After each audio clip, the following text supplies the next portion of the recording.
ঈশ্বৰক প্ৰেম কৰে কিন্তু বিশ্বাসীক ঘৃণা কৰে। আহক আমি প্ৰথম যোহন 4:20 ইয়াতে কি লিখা আছে?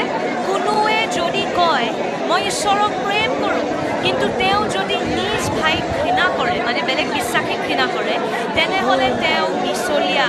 কিয়নো ভাইক যদি তেওঁ দেখিও প্ৰেম কৰা নাই, তেনেহ'লে যিজনক দেখাই নাই এনে ঈশ্বৰক তেওঁ প্ৰেম কৰিব নোৱাৰে।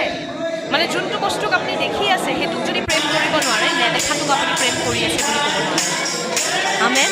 তাৰ দেখা পোৱা মণ্ডলীটো, শাৰীৰিক মণ্ডলীবোৰ এই অদৃশ্য মণ্ডলীৰে ভাল। আমেন। গৈ থৈ পেলাই সেই মানুহখিনিয়ে সেই অদৃশ্য